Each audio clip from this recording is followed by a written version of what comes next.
Joining us now to break down where we could see some cooperation between a Biden administration and a Republican-controlled Senate is Joseph Pinion, the founder of Pinion Enterprises and a Republican commentator. So, Joseph, we're looking at a transition team taking shape right now, and from at least what I'm looking at, it looks like it's very coronavirus-centric, making sure that they deal that crisis first. Is there anything that's sticking out to you when we look at this transition early on?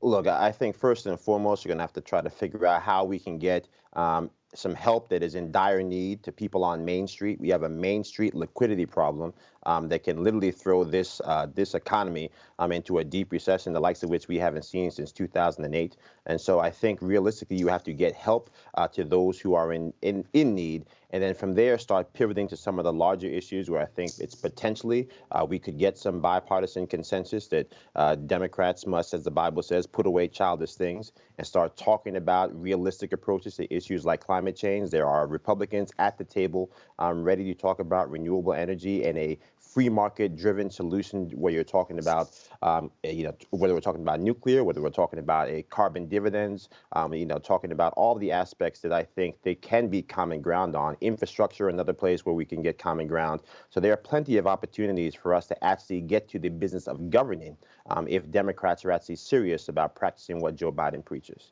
And when we look at these races and what will end up being, whether it's the White House, the Senate, House of Representatives, all of these races were super close. We're looking at a possible 50 right now to 48 majority in the Senate. Of course, there are those two Senate runoffs in Georgia. We're looking at a House of Representatives where Republicans have really narrowed the margin from the last congressional cycle. And we're looking at a White House where no matter who ends up winning, it's going to be because of a couple thousand votes in a couple select states. Is there an opportunity for cooperation, or is this nation just too divided in order to get there right now? Well, look, I think to be clear, there is clearly an opportunity to get consensus. I think you look no further than a place like Georgia. The state of Georgia clearly said if the outcome continues as it has been, that they wanted to have Republicans represent them in the Senate and to have Joe Biden be in the Oval Office. And so I think you have to look no further than there to see that America is demanding that we find ways to find common ground. And I think, again, when you look at issues like infrastructure, when you look about providing actual relief to individuals on Main Street, I think there is ample ground for us to come together and get things done.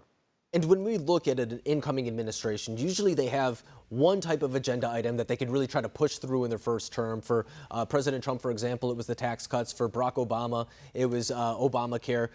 When we look at a potential Biden administration, do you think that the first step will be something very transformative, like what he ran on during the campaign, whether it's something with healthcare, with climate, something like that? Or do you think it will be something more plausible, something that maybe Republicans can meet in the middle with, maybe a big infrastructure package?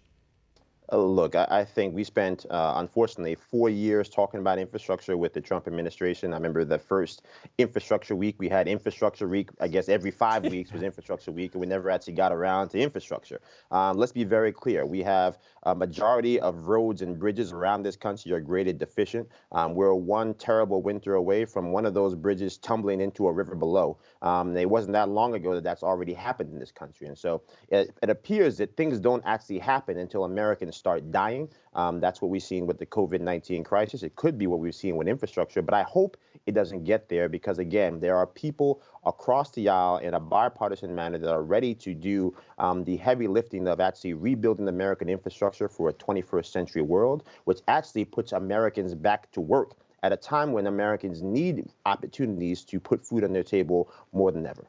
And there was a time, too, I remember exactly what you're talking about, where President Trump, I believe he was willing to go up to $2 or $3 trillion in an infrastructure package, so long as there was guarantees that would be a public-private partnership in some regard, not just the government necessarily giving money to a bunch of different contractors or whatever it may be. But I think that's an excellent point to bring up because there's no doubt that our country's infrastructure is dilapidated at this point, whether it's bridges, nuclear facilities. I mean, you can go look them up for yourself when we're talking about our nation's infrastructure. It's long overdue. So I hope you are right on that front. Joseph Pinion, it's always a pleasure having you on this program, though. Thanks for coming on tonight.